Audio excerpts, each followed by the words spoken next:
దానికి ఎవరు ఆపలేరు. రాజా సింగ్ బీజేపీలో ఉన్నాడు కాబట్టి ఎమ్మెల్యే గెలిచిండు, బయట ఇండిపెండెంట్గా పోటీ చేస్తే గెలవలేడని. కిషన్ రెడ్డి గారు నా రాజీనామా ఇవ్వాలి, నేను కూడా రాజీనామా ఇచ్చేస్తా, మళ్ళీ ఒకసారి ఎలక్షన్కి వెళ్దాం. మీరు కూడా అక్కడ పార్లమెంట్ సభ్యుడుగా కొట్లాడండి, నేను కూడా ఇండిపెండెంట్గా అక్కడ కొట్లాడతా. మీరు కూడా ఇక్కడ ఇండిపెండెంట్గా ఎమ్మెల్యే కూడా కొట్లాడండి. ఎవరు ఎక్కడి నుంచి గెలుస్తారో చూసుకుందాం. ఇప్పుడు ఈ మొత్తము దీనికి ప్లానింగ్ మొత్తం మా కిషన్ రెడ్డి గారే నేను అనుకుంటున్నాను. అందుకోసం మా కిషన్ రెడ్డి గారికే అడ్రస్ చేసి చెప్తున్నాను, రామచంద్రరావు గారికి ఫ్రీ హ్యాండ్ ఇవ్వండి, ప్రతి ఒక్క పార్లమెంట్ సభ్యుడికి ఫ్రీ హ్యాండ్ ఇవ్వండి, ప్రతి ఒక్క ఎమ్మెల్యేకి ఫ్రీ హ్యాండ్ ఇవ్వండి. పార్టీ డెవలప్ చేసుకుంటారు. ఇంకా ఎన్ని సంవత్సరాలు వెనక నుంచి గుంజే కార్యక్రమం చేస్తారు.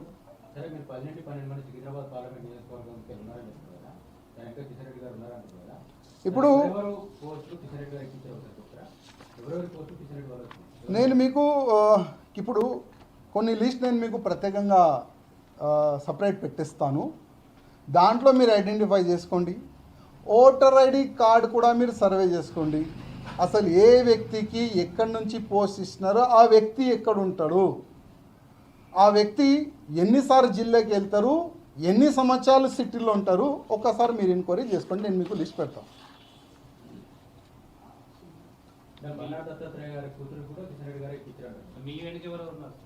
నా వెనక ఎవరు లేదు, ఒక్కడనే ఉన్నారు. గతంలో కూడా ఒక్కడనే ఏక్ నిరంజన్, రాజాసింగ్ ఎప్పుడైనా ఏక్ నిరంజన్ అప్పుడు కూడా ఉండే, ఇప్పుడు కూడా ఏక్ నిరంజన్ ఉన్నాడు. సిటీలో కూడా ఒక్కటే ఎమ్మెల్యే, కానీ మర్యాద లేదు, ఏం చేయాలి.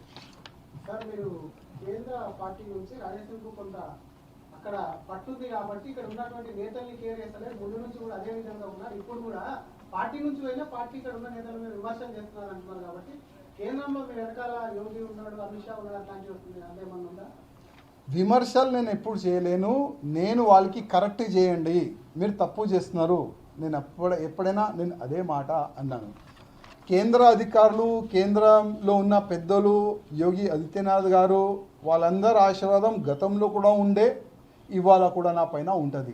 చాలాసార్లు నాకు ఫోన్ చేసి తిడతారు వాళ్ళు, అసలు నువ్వు ఎందుకు చేస్తున్నావు, ఎందుకు రీజన్ ఇచ్చినావు, ఎందుకు మాతో చర్చ చేయలేదు అని చాలాసార్లు వాళ్ళు మాకు ఫోన్ చేసి చెప్పినారు. మొన్న మా సమాజ కార్యక్రమం ఉండే ఢిల్లీలో, అక్కడ కూడా వెళ్తే కూడా వాళ్ళు కలిసినారు.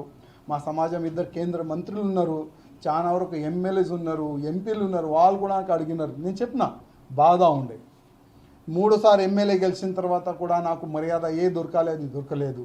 మా కార్యకర్తలకి ఏ మర్యాద దొరకాలి అది మా కార్యకర్తలకి మర్యాద దొరకలేదు. ఇవాళ గోషామేల్ 3వ సారి గెలిపించిన మా కార్యకర్తలు హైదరాబాద్ పార్లమెంట్, ఇవాళ ఎవరికి ఇక్కడ నుంచి పోస్ట్ ఇచ్చినారు చెప్పండి. గతంలో కూడా ఇదే కదా మా బాధ. కార్యకర్తల్ని గుర్తించండి, కార్యకర్తలు పనిచేసే వాళ్ళకి పోస్టులు ఇవ్వండి, వాళ్ళకి మీరు అవకాశం ఇస్తే ఇవాళ మన తర్వాత, ఇవాళ లేకపోతే రేపు మీ సమయం అయిపోతుంది, మన తర్వాత ఇదే కార్యకర్తలు పార్టీని డెవలప్ చేస్తారు కదా, ఇదే కదా మా బాధ. అదే బాధని పక్క పెట్టినారు. మరి మీకు ఫోన్ చేసి తిట్టే నాయకులతో ఎందుకు గతంలో పార్టీలో జరుగుతున్న అంశాలపై చర్చించలేదు? చాలాసారి ప్రతి ఒక్క వేదిక పైన, ప్రతి ఒక్క మీటింగ్లో నేను గతంలో అమిత్ షా సార్ కూడా డైరెక్ట్ చెప్పిన, నల్గొండలో, సార్ ఈ వీళ్ళు ఇట్లా వేలు చూపెట్టి చెప్పిన, సార్ వీళ్ళు గ్రూపిజం వల్ల పార్టీ సర్వనాశనం అవుతుంది సార్, ఫస్ట్ వీళ్ళు గ్రూపిజంని ఖతం చేయండి, అప్పుడే మనం గవర్నమెంట్లో వస్తామని డైరెక్ట్ ఫేస్ టు ఫేస్ చెప్పే దమ్ముని చెప్పినాం కూడా. ఇప్పుడు ఒక బండి ఉంటుంది, బండి వెనుక కింద సామాన్ ఉంటుంది, ఆ సామాన్ తీయలేము, తీస్తే బండి పడిపోతుంది. అట్లాంటి కొంతమంది నాయకులు ఇవాళ మా బీజేపీలో సీనియర్లు ఉన్నారు, వాళ్ళపైన ఏం చేయలేము, వాళ్ళకి తీయలేము, తీస్తే పార్టీకి నష్టం. దాని గురించి ఏదో నడిపిస్తున్నారు మా పెద్దలు కూడా. పార్టీ ఎప్పుడు కూడా నష్టపోదు. ప్రతి ఒక్క బీజేపీ కార్యకర్తకి నా ఒక రిక్వెస్ట్, మీ ఏ విధంగా మీరు కష్టపడ్డరు ఇదే విధంగా మీరు కష్టపడండి. ఇవాళ లేకపోతే రేపు పార్టీకి అన్యాయం చేస్తున్న ఓళ్ళపైన 100% చర్యలు ఉంటుంది. ఇవాళ లేకపోతే రేపు వీరు జరుగుతారు, మీరు ఇక్కడ వస్తారు. ఏ కార్యకర్తలు కూడా బాధపడొద్దు. మీరు పార్టీకి ఏ విధంగా పని చేస్తారో అట్లా చేసుకుంటా ముందుకు వెళ్ళాలి.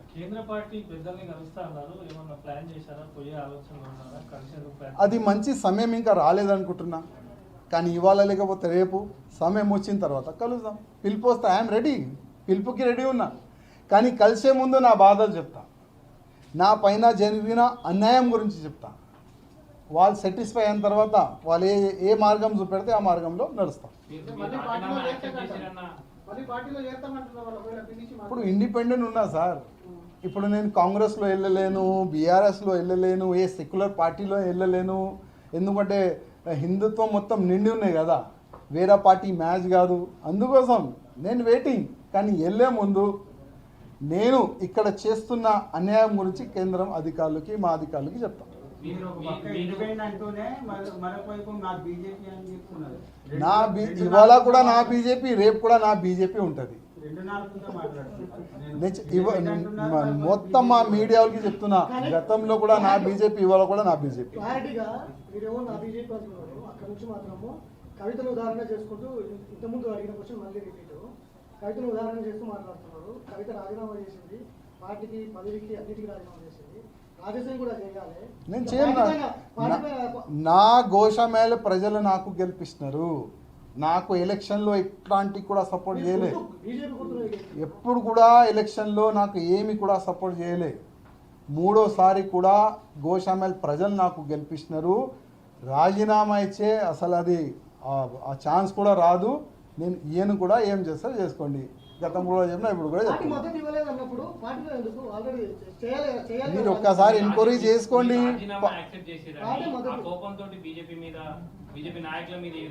నేను ప్రతి ఒక్క మెసేజ్ మీరు చూసుకోవాలి. నేను ప్రతి ఒక్క మెసేజ్ తప్పు ఉంది అని కార్యకర్తలతో చర్చ చేసుకోండి. నేను ఇచ్చిన ప్రతి ఒక్క మెసేజ్ కార్యకర్తలకి ఫేవర్గా ఉంటుంది. నా మెసేజ్ వాళ్ళు చేస్తున్న తప్పులు ఓకే, బీజేపీలో ఉన్న కొంతమంది భయపడి మాట్లాడరు. వాళ్ళకి పదవి భయం ఉంటుంది, పోస్ట్ భయం ఉంటుంది, ఏదో ఒక ప్రాబ్లం వాళ్ళకి ఉంటుంది. అందుకోసం వాళ్ళు మాట్లాడతలేదు. కానీ నాకేం ఆశ లేదు, గతంలో కూడా లేకుండే, ఇవాళ కూడా లేదు. ఎప్పుడెప్పుడు బీజేపీ వాళ్ళు ఇవాళ ఓపెన్ చెప్తున్నా, ఎప్పుడెప్పుడు మీరు తప్పు చేస్తే అప్పుడప్పుడు నేను మాట్లాడతాను. ఏ ఆశ లేదంటున్నారు కానీ అదే ప్రెసిడెంట్ రాలేదని ప్రెసిడెంట్కు నేను వేద్దామంటే నామినేషన్ వేద్దామంటే కూడా ఎవరు బలపరచలేరని చెప్పి ఆ రోజు రిజైన్ ఇచ్చారు. ఆ రోజు ఏం జరిగింది అందరికీ తెలుసు. నేను 15 మందిని తీసుకొని వచ్చిన నాకు సపోర్ట్గా. ఆ 15 మందిని దాచిపెట్టారు. అసలు ఎందుకు దాచిపెట్టినారు? అంతా మీకు భయం ఉంటే ఎందుకు దాచిపెట్టినారు? ఫ్రీడమ్గా ఇచ్చేది, ఫ్రీ వాళ్ళకి ఇచ్చేది. అప్పుడు నేను చూపెట్టేది ఎవరు గెలుస్తారు, ఎవరు ఓడిపోతారని. పదవుల గురించి ఎప్పుడు కూడా ఆశించలే, గతంలో కూడా ఇప్పుడు కూడా. మేము ఇవాళ ఎమ్మెల్యేగా ఉండి కూడా మా కార్యకర్తలకి ఒక ఫ్రీగా మేము పనిచేస్తాం, ప్రజల్లో ఫ్రీగా మేము తిరుగుతాం. ఎప్పుడు కూడా 3 సార్లు గెలిచినామండి. ఎప్పుడు కూడా మా హిస్టరీలో చూసుకోండి, ఏ పదవి రాజసింగ్ ఆయన గురించి అడిగిండా ఎప్పుడు కూడా మేము అడగలేదు.